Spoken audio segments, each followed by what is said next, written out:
स्वागत है आपका फसल क्रांति में। मैं हूं आपके साथ फिजा काज़मी। फसल क्रांति एग्रीकल्चर यानी कृषि क्षेत्र की तमाम कंपनियों की हर एक जानकारी, उनके नए उत्पाद, वो कैसे कृषि क्षेत्र में काम कर रही हैं, आप किसान भाइयों तक पहुंचाने की पूरी कोशिश करते हैं। हम मौजूद हैं कोटेक ग्रुप में। हमारे बीच मौजूद है कंपनी के डायरेक्टर इंद्रजीत सिंह जी। बहुत बहुत स्वागत है सर आपका फसल क्रांति में। सबसे पहला सवाल हमारा आपसे यही रहेगा कि कोटेक ग्रुप किस तरीके से आज कृषि क्षेत्र में काम कर रहा है? देखिए, हम लोग पिछले करीब 17-18 साल से हम लोग एक्टिव हैं मार्केट में, और हर कंपनी की तरह जो मार्केट की बेसिक रिक्वायरमेंट होती है उसको ध्यान में रखते हुए नए प्रोडक्ट, नए मॉलिक्यूल और हर तरह की जो पैकिंग की रिक्वायरमेंट होती है किसानों की, उनको ध्यान में रखते हुए हर वो चीज़ प्रोवाइड करवा रहे हैं, हर वो चीज़ मुहैया करवाने की कोशिश करते हैं जिससे किसानों को अधिक से अधिक फ़ायदा हो।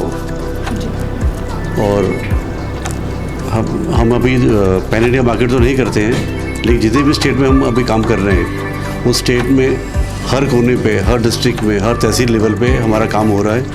हमारे पास हमारी डेवलपमेंट की टीम है, वो टीम किसानों तक जाती है, उनकी जो खेती बाड़ी की जो समस्या होती है जिनको वो डे टू डे फेस करते हैं उसको सुनती है, समझती है, और हमारी कोशिश होती है कि हम उसके ऊपर काम करें, कैसे उसे रेक्टिफाई कर सकते हैं। हमारी टीम उनको गाइड करती है। डे टू डे बेसिस पे सुबह शाम किसानों को मिलते हैं, और सीज़न के टाइम में, जैसे अब सीज़न अभी स्टार्ट हुआ है, और इन दिनों में सुबह अर्ली मॉर्निंग जब किसान अवेलेबल होते हैं खेतों पे, उस टाइम उनसे मिलते हैं, और शाम के टाइम 4 बजे से लेकर शाम 6-7 बजे तक हम लोग किसान गोष्ठी या किसान की जो छोटी मीटिंग होती है वो करते हैं। उस मीटिंग में उनकी समस्याएं सुनते हैं, उसका समाधान निकालते हैं, और हमारे जो अच्छे प्रोडक्ट है जिससे उन्हें मुनाफा और फ़ायदा होता है उसके बारे में जानकारी देते हैं, जिससे वो अपनी हर लिहाज से फसल को उम्दा और अच्छी क्वालिटी का प्रोडक्ट और फसल प्रोड्यूस कर सके। जी, जिस तरह सर आपने बताया कि आप कैसे काम कर रहे हैं, लेकिन जब हम देखते हैं एक उत्पाद मार्केट में आता है तो किसानों तक उसकी पहुंच काफ़ी अहमियत रखती है, तो उस पहुंच को आप कैसे मेंटेन करते हैं? एग्रीकल्चर क्षेत्र में कई और कंपनियां भी हैं, कैसे आप बेसिकली किसानों तक पहुँच रहे हैं? तो किसानों तक पहुँचने के लिए जो हमारा तरीका है, जो सिस्टम है, वो आम सभी कंपनियों की तरह ही है। हमारे भी जगह जगह डिस्ट्रीब्यूटर्स हैं, डीलर हैं, उसके आगे सब डीलर हैं, और हमारे साथ लगभग 1 लाख किसान जो डायरेक्ट जुड़ा हुआ है, और उन किसानों तक हम सोशल मीडिया के थ्रू भी जुड़े हुए हैं। उनके अपनी जो हमारी टीम है डेवलपमेंट की, वो अपने छोटे छोटे वीडियो क्लिप बना के, आजकल एक फैशन चल रहा है रील का, तो रील बना के अपने प्रोडक्ट के बारे में हम वो अपलोड करते हैं। उससे उन्हें पता लगता है, जैसे अभी इस साल मानसून डिले है, बारिश ना होने की वजह से या बारिश कम होने की वजह से आज के किसान परेशान हैं। मैं कल भी रुद्रपुर में था, उत्तराखंड की बात करें, वहाँ बारिश पिछले 10 दिन से उम्मीद हो रही थी कि बारिश होगी, बट हो नहीं रही थी, और जो बुआई वहाँ होनी चाहिए वो काफ़ी डिले हुई है। कल रात को वहाँ बारिश हुई है, जो पहली बारिश है इस सीज़न, इस मानसून की है। तो ऐसे टाइम पे हमारे पास हमारे कुछ ऐसे प्रोडक्ट हैं। हमारा एक ऑर्गेनिक मैन्योर आता है जो हमारा खुद का रिसर्च प्रोडक्ट है, लहर के नाम से, तो उसके बारे में उनको हम जानकारी दे रहे हैं कि अगर वो इस तरह के मौसम में, जब गर्मी ज़्यादा है, पानी की कमी है, तो उस पर अगर आप लहर को डालते हैं तो किसानों को 2 तरह के फ़ायदे होते हैं। एक तो कम पानी में, गर्म मौसम में उनकी फसल झुलस ना जाए, ख़राब ना हो जाए, सर्वाइव कैसे करेगी उसके बारे में बताते हैं। और ये 100% प्रोडक्ट को, या बात करें धान के लिए, उसको सर्वाइव करने के लिए पूरा की पूरा मददगार है और पूरा कारगर है। उसके बारे में हम जानकारी दे रहे हैं, उसको हम प्रमोट कर रहे हैं। हर तहसील में, हर गांव में किसान इसका इंतज़ार करता है कि कब हमें ये लहर मिले और इसको डालें। और जो पिछले 2 साल 3 साल 4 साल से इसको डाल रहे हैं और यूज़ करते हैं लहर को, उनका ये खुद का एक्सपीरियंस है जो वो खुद हम लोगों से शेयर करते हैं। उनकी यूरिया की खपत पहले के मुकाबले काफ़ी कम हुई है और आज भारत सरकार भी ये चाहती है कि यूरिया खेतों में कम से कम डाला जाए। जहाँ पहले 5-10 किलो 15 किलो को यूरिया डलता था, आज वो बढ़ के 35, 40, 45 किलो तक पहुँच गया है। तो हमारे से जुड़ा हुआ किसान जो 4 साल 5 साल 6 साल से हमारे प्रोडक्ट यूज़ करता है, उनकी खपत वापस रोल बैक हो रही है, रिवर्ट हो रही है और वो वापस कम होनी शुरू हो गई है।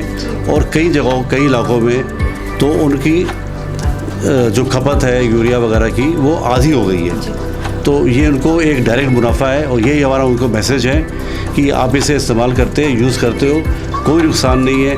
हर क्रॉप पे रिकमेंड है, 12 महीने इसको आप यूज़ कर सकते हो। मौसम कितना ही गर्म हो, ये उस पर काम करता है और फसल को कम पानी में भी सर्वाइव करने के लिए जो उसका इम्यून सिस्टम है उसको स्ट्रेंथ करता है, उसको ताकत देता है। जिस तरह सर ने हमें बताया कि सोशल मीडिया का भी ज़माना है, तो लोग काफ़ी अपने जो उत्पाद हैं उनको एग्रीकल्चर से रिलेटेड उनको किस तरीके से आज किसानों तक पहुंचाने की पूरी कोशिश कर रहे हैं। लेकिन सर हम देखते हैं एग्रोकेमिकल इंडस्ट्री में किस तरह की चुनौतियों को आप देखते हैं अपने उत्पाद के लिए। देखो, चैलेंजेस हर काम में है, इसमें बहुत चैलेंजेस हैं। इसके लिए आपको डे टू डे कुछ ना कुछ नया करना पड़ता है। हम नए प्रोडक्ट लेके आ रहे हैं। अगर हम लोग विदेश जाते हैं, वहाँ जाए देखते हैं कि वहाँ पे क्या टेक्निक है। कोरियन टेक्निक बहुत अच्छी है, जापानीज़ टेक्निक है, इजराइल बहुत अच्छा कर रहा है। तो वहाँ जाके हम उनकी टेक्निक देखते हैं कि किस तरह से वो कम क्वांटिटी में ज़्यादा प्रोड्यूस पैदा करते हैं। हमारी तरह वो सिस्टम नहीं है कि 8 किलो 6 किलो 10 किलो की डोज पे वो लोग जाइम या ऑर्गेनिक फर्टिलाइज़र डालते हैं। वहाँ पे छोटी क्वांटिटी में वो फर्टिलाइज़र यूज़ करते हैं जिसके बहुत बेहतरीन रिज़ल्ट आते हैं उनको। तो हम लोग भी इसी पे काम कर रहे हैं कि किस तरह हमारी जो क्वांटिटीज़ हैं वो कम लगे, जैसे कि ट्रांसपोर्टेशन का एक फ़ायदा होता है। किसानों को दुकानों से सामान ले जाने में आसानी होती है। जहाँ उनको ट्रैक्टर ट्रॉले या जीप चाहिए होती है ले जाने के लिए, वहाँ वो मोटरसाइकिलों पर सामान उठा के ले जाते हैं। तो इस पर भी हम लोग काम कर रहे हैं। और बात आती है कि नई मॉलिक्यूल या नई रिसर्च, तो जो बड़ी कंपनियां यहाँ पे नई मॉलिक्यूल लेके आती है वो छोटी कंपनियों को मिलने में टाइम लगता है। 3 साल का लॉगिन होता है, उसके बाद आपको प्रोडक्ट मिलते हैं। तो तब तक काफ़ी देर होती है। तो हम लोगों ने कुछ अपने ऑर्गेनिक मैन्योर खुद के तैयार किए हैं। कुछ बायो फर्टिलाइज़र्स को अब गवर्नमेंट प्रमोट कर रही है, उस पर हम लोग काम कर रहे हैं। तो वो हमारे खुद के रिसर्च प्रोडक्ट्स हैं। जी सर, अगर नए उत्पादों की हम बात करते हैं तो कौन से नए उत्पाद हैं जो अभी आपके पास आपने लॉन्च किए हैं किसानों के लिए, उनके बारे में थोड़ा हमें डिस्क्राइब में बताया। देखिए, अभी हाल फिलहाल में हम ऐसा तो कुछ नया लॉन्च नहीं किया है, लेकिन जो 1-2 साल से या कुछ काफ़ी टाइम से चल रहे हैं, लेकिन वो बिल्कुल ही यूनिक चीज़ें हैं। जब मैंने बताया कि हमारा एक आता है प्रोडक्ट लहर है, वो बिल्कुल यूनिक है, जिसको हम लोग खुद डेवलप किया है और आज हम उसकी टोल मैन्युफैक्चरिंग कर रहे हैं और काफ़ी कंपनियों को हम लोग खुद बना के भी दे रहे हैं। जो हमसे प्रोडक्ट लेके उनको हम पैक करके देते हैं, वो आगे अपने नाम से अपने ब्रांडिंग से उसको बेचते हैं। हम लोग कॉपर कर रहे हैं जो 100% ऑर्गेनिक है, वो हम उनको दे रहे हैं। तो इस तरह से सब्जियों के लिए हमारे पास कुछ ऐसे प्रोडक्ट्स हैं जिससे सब्जियों की ग्रोथ अच्छी होती है। उसका जो नेचुरल क्लस्टर है वो आपको नज़र आता है। जो उनकी साइज़ है, क्वांटिटीज़ अच्छी आती हैं, तोड़ाई थोड़ी पहले हो जाती है। जो नंबर ऑफ तोड़ाई सब्जी की होती है, हम बात करें मिर्च की बात करते हैं, तो जहाँ मिर्च पे अगर 8 से 10 तोड़ाई होती है तो हमारे प्रोडक्ट डालने के बाद वो 12 से 14, 15, 16 तोड़ाई तक होती है। गन्ने पे लोग इस्तेमाल करते हैं। गन्ने पर हमने खुद देखा हुआ है उत्तर प्रदेश में कुछ जगहों पे जहाँ पे गन्ना आम तौर पे 11, 12, 13 फीट का होता है। हमारे किसानों ने वहीं पे वो गन्ना 16, 17 फीट तक का गन्ना लिया हुआ है। गन्ने की लंबाई ज़्यादा हुई है, गन्ने की मोटाई ज़्यादा होती है, तो डेफिनेटली उसमें जो उसका फाइनल प्रोड्यूस आएगा, जो उसका वज़न आएगा, वो भी ज़्यादा ही आता है जी।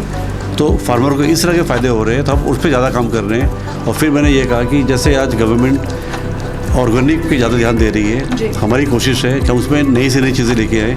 ऑर्गेनिक फर्टिलाइज़र को प्रमोट कर रहे हैं, उस पर हम काम कर रहे हैं और उस पर हम लोग नई चीज़ें भी और भी लेके आ रहे हैं। इससे अलावा हमने अभी लेयर का एक नया वर्जन निकाला है, एडवांस निकाला है, जो थोड़ा सा पहले से ज़्यादा ताकतवर है, ज़्यादा असरदार है। कि पहले होता था कि अगर टेम्परेचर किसी जगह पे 47-48 डिग्री टच कर गया तो वहाँ पे पैडी सर्वाइव नहीं हो पाती थी। इस केस में इतनी गर्मी पे हमारा जो नया लहर आया है, जो लहर हमारा अल्ट्रा एडवांस के नाम से आ रहा है, जो हमने इस साल लॉन्च किया है, वो उतनी गर्मी में भी काम करेगा और पैडी को सर्वाइव करने में पूरी मदद करेगा। जी, जिस तरीके से सर आपने बताया कि किसानों के बीच उत्पाद कैसे पहुंच रहे हैं, लेकिन आज कोटेक ग्रुप के साथ कितने किसान जुड़े हुए हैं और आप किन राज्यों में आप काम कर रहे हैं अभी? अगर हम बात करें किसानों की तो तकरीबन 1 लाख किसान हमारे साथ जुड़ा हुआ है और हम लोग यूपी में काम कर रहे हैं, हम लोग उत्तराखंड करते हैं, हम लोग बिहार में करते हैं, छत्तीसगढ़ कर रहे हैं और हम लोग थोड़ा सा उड़ीसा करते हैं। इसके अलावा हम डायरेक्ट मार्केट बाकी स्टेट्स में नहीं करते हैं, लेकिन जो हम टोल मैन्युफैक्चरिंग करते हैं, जो हम दूसरी कंपनियों के साथ काम कर रहे हैं, तो वो बाकी राज्यों में काम करती हैं। जैसे वो बंगाल भी कवर करते हैं, वो लोग महाराष्ट्र करते हैं, एमपी गुजरात भी करते हैं। तो इस तरह देखिए अगर तो हमारे प्रोडक्ट तकरीबन इंडिया के हर स्टेट में पहुंचते हैं। जी, जिस तरह सर ने बताया कि अलग अलग स्टेट्स में वो काम कर रहे हैं, कई राज्यों में काम कर रहे हैं, 1 लाख से ज़्यादा किसान आज कोटेक के साथ जुड़े हुए भी हैं, लेकिन सबसे ज़्यादा अहम ये हो जाता है कि आप अपने उत्पादों की जानकारी को किस तरह से बाज़ार में पहुंचा रहे हैं, किसानों तक उनकी जानकारी कैसे पहुंच रही है और जहां कहीं ना कहीं जो एक कॉम्पिटिशन्स है एक अन्य उत्पाद में या फिर कोटेक ग्रुप के जो उत्पाद हैं उसमें, तो कैसे किसानों के बीच राइबिलिटी आ पाती है उस चीज़ की, या कैसे वो विश्वास करें आपके उत्पाद के ऊपर और क्या पहुंच रहती है उत्पादों को पहुंचाने की किसानों के बीच? देखिए, जहाँ तक बात आती है विश्वास की, तो सबसे बड़ी जो बड़ा विश्वास जो होता है किसान का, वो होती है उनकी माउथ पब्लिसिटी। जब एक किसान दूसरे किसान को किसी चीज़ को रिकमेंड करता है या एक किसान अपने पड़ोसी किसान के खेत को जाके देखता है कि उसके खेत में और साथ वाले के खेत में जो फ़र्क है, जो उसे नज़र आता है, हम लोग भी नोटिस नहीं कर पाते हैं, जो एक किसान को नज़र आता है। तो उनके द्वारा जो खुद अपने आसपास के किसानों को चीज़ें रिकमेंड की जाती हैं, तो हमारे प्रोडक्ट्स जो हैं उसकी पब्लिसिटी तो किसान के द्वारा किसान आगे तक लेके जा रहा है। तो जो हम किसानों की किसान गोष्ठी या फार्मर मीटिंग करते हैं, उसमें अगर 100-200 किसान आते हैं, 500 किसान आते हैं, जो हमारे प्रोडक्ट अगर उसमें से आधे लोग भी यूज़ कर रहे हैं, तो वो आधे या उसमें से 20% भी होते हैं अगर, तो जो यूज़ कर रहे हैं उतने ही काफ़ी होते हैं बाकियों को कन्विंस करने के लिए या बताने के लिए, जो कि उनका खुद का एक्सपीरियंस इतना अच्छा रहा होता है पास्ट में कि वो जिस कॉन्फिडेंस से अपना एक्सपीरियंस शेयर करते हैं, तो उसके लिए हमारा कहा या हमारे कहने की ज़रूरत नहीं पड़ती है। वो साथ में देखे हुए किसान या किसान के बगल वाले किसानों के खेत को देख के 99% उसी से कन्विंस हो जाते हैं। जी, आपसे आखिरी सवाल इंद्रजीत जी यही रहेगा, क्या कुछ संदेश आप फसल क्रांति के माध्यम से किसानों को देना चाहेंगे? देखो, मैं किसानों को ये कहूँगा जो स्पेशली सब्जी और फ्रूट का काम करते हैं। पीछे एक चलन आया था कि हम बहुत सुनते थे कि लोग इंजेक्शन लगाते हैं, इंजेक्शन लगा के अपने प्रोड्यूस को मीठा करने की कोशिश करते हैं, या घिया है, कद्दू है, इनकी क्रॉप को मतलब बड़ा करने के लिए इस तरह के इंजेक्शन लगाते हैं जिससे कि फसल जल्दी तैयार हो जाए या वजन में ज़्यादा आ जाए। अब चलन थोड़ा सा कम हो गया है। कुछ मैं कहूँगा कि कोविड के बाद लोगों के अंदर थोड़ी सी एक सहनशीलता आ गई है, तो ये चलन थोड़ा कम हुआ है। तो मैं उनसे यही कहूँगा कि इस तरह के काम ना करें, क्योंकि जो चीज़ आज आप बोल रहे हो घूम फिर के वो कल आपके घर भी आएगी, आपके रसोई तक भी पहुँच सकती है। इस तरह काम ना करें और फ्रूट्स को रैपिंग अप करने के लिए, मीठा करने के लिए, प्रोड्यूस अच्छा करने के लिए हमारी कंपनी के पास बहुत अच्छे प्रोडक्ट्स हैं। इसके अलावा और कंपनियों के पास भी इस तरह के अच्छे प्रोडक्ट्स अवेलेबल हैं। आप कोटेक के प्रोडक्ट यूज़ करो या किसी अन्य कंपनी के करो, लेकिन फसलों को बेहतर बनाने के लिए, मीठा बनाने के लिए, उनके वज़न बढ़ाने के लिए या प्रोड्यूस बड़ा और अच्छे साइज़ में आए, उसके लिए और बहुत सारे तरीके हैं। गलत तरीक़ों को ना अपनाएं। ये मेरा उनसे हर देश के हर किसान से यही कहना है और सिर्फ किसानों से नहीं है, इवन जो डेयरी का काम करते हैं उनसे भी ये कहना है कि इस तरह के जो गलत चीज़ हम देखते हैं, हम वीडियो देखते हैं आजकल यूट्यूब पे आती हैं, बहुत सारी वीडियोस आती हैं जिसमें गलत तरीके से दूध का काम हो रहा है, पनीर का काम होता है। तो इन हथकंडों को ना अपनाएं। ये अल्टीमेटली एक हर इंसान के लिए, हर आदमी के लिए, हर ह्यूमन बीइंग के लिए, हर देशवासी के लिए कहीं ना कहीं ये काम नुकसान का ही है। तो गलत चीज़ ना करें, अच्छे तरीके से भी आप अपना फ़ायदा और अच्छी फसल ले सकते हो। जी, बहुत बहुत शुक्रिया। इंद्रजीत सिंह ने हमें तमाम जानकारी दी। कोटेक ग्रुप में डायरेक्टर हैं सर। बताया कि किस तरीके से कोटेक आज कृषि क्षेत्र में काम कर रही है, किसानों तक इनके उत्पाद कैसे पहुंच रहे हैं और किस तरीके से अलग उत्पाद को किसानों तक पहुंचाने का कंपनी काम कर रही है। कृषि से संबंधित लेकिन तमाम और जानकारियां आप तक ऐसे ही पहुंचाते रहेंगे। आप जुड़े रहिए फसल क्रांति के साथ।